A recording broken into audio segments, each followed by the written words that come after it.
Now, our next speaker is a former Knox County mayor. He is Congressman Tim Burchett. Thank you. Appreciate you. Thank you. That's all right. You don't need to play any music. I might do an interpretive dance of my life up here, and then we'd lose the crowd. It's a pleasure being here with y'all. It's a pleasure also following my good friend Dan Ball. What a great friend he is to this country and to freedom-loving Americans. Look, I'll be brief. I know nobody woke up this morning and said, "Dadgum, I hope I get to hear from Congressman Burchett today." I realize, I married a beautiful woman, and my wife was a widow, and I adopted her little girl, Isabel, and she's a barrel racer. And we were down in Florida for just 4 or 5 days. We get to take that every year, my girls and I, and it's kind of our annual tradition. But I cut it a day short because I wanted to hear my buddy Dan talk, and I wanted to be here with you. The Second Amendment is that important to me. My little girl, Isabel, is a barrel racer, and she is a world championship in her little division there a couple years ago, and she is wise beyond her years.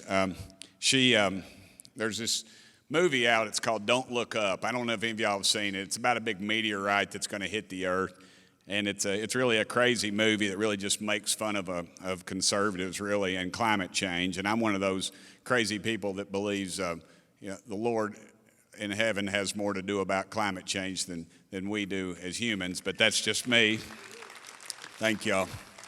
Don't start clapping, because that's what politicians won't quit talking. It's kind of like at the Baptist church when somebody yells amen, then you know you're going to get 15 more minutes, and you'll never beat those Methodists to the Sizzler. So but anyway, thank you. We got a couple Baptists here.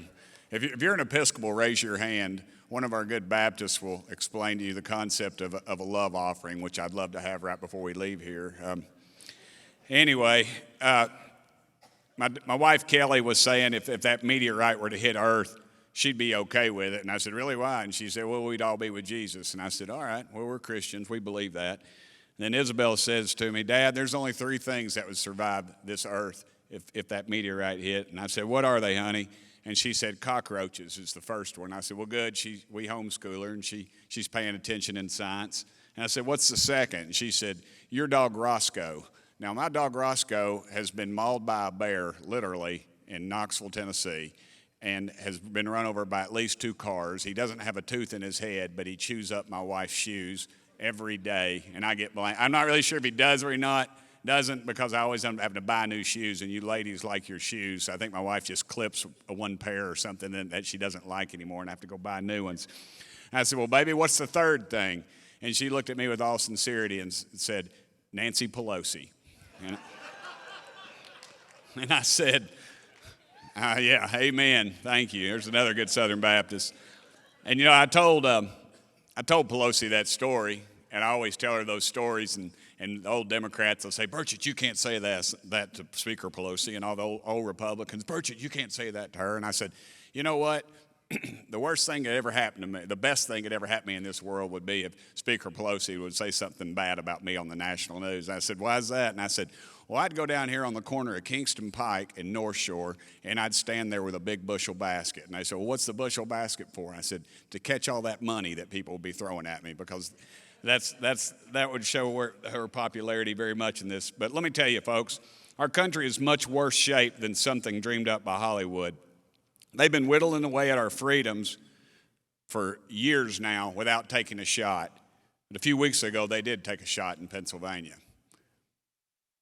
We have got to realize what is at stake here. And I was in the White House with President Trump when he was president, in the Oval Office, and he said, "Tim, what are you working on?" And I said, "Well, working on an issue with the VA, Mr. President." And he said, "Well, what is it?" And I said, "Well, I had a friend who was in some major combat, and he said, and he had some bad thoughts, and he called the suicide hotline, and they put him on hold." And the president looked at his guy and said, "Is that true?" And the guy said, "I don't know, Mr. President." And he looked at me and said, "What do you want to do about it, Tim?" And I said, "Fix it, Mr. President." And so he says to the guy, he goes, "Fix it now." Folks, that's the kind of leader we have to have in the White House. Somebody that doesn't check with the UN, doesn't check with a bunch of liberal congressmen. And I say that with all sincerity. My daddy fought in the Pacific in the Second World War.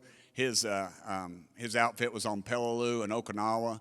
His colonel on Peleliu was a man named Chesty Puller. If you're a Marine, you know something about him. My mama flew an airplane during the Second World War. She lost her brother fighting the Nazis. And they believed in this country. One night when Bill Clinton was winning, my father was sitting there, a World War II veteran, could not believe that a draft dodger was being elected President of the United States. And Daddy said, "I'll say the blessing." And he looked over at me. I'd been reelected to the State House that night, and he said the prayer, and all he said was, "Lord, please don't let us lose our country." Folks, that is what is at stake right here today. We can lose our country, and it starts right here. Please don't believe the critics that your vote doesn't matter. We've got to put so many dadgum points on the board that they can't steal it from us.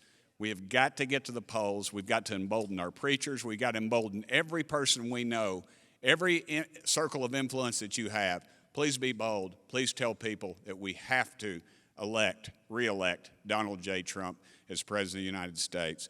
One thing it's going to take, and I've run over and I apologize, is people ask me all the time, say, what do we need in this country, Tim? And I say revival. We got to have two things, folks. You've got to pray for this country and you've got to vote. So it doesn't work without either one of those. I want to thank y'all so much for sending me to Washington if you're from here, and thank you for being in my small, beautiful town of Knoxville, Tennessee. This is where I grew up. I was born across the river at Baptist Hospital. It's now an apartment complex. They don't even have a plaque with my name on it, so I don't know. But I really was born over there.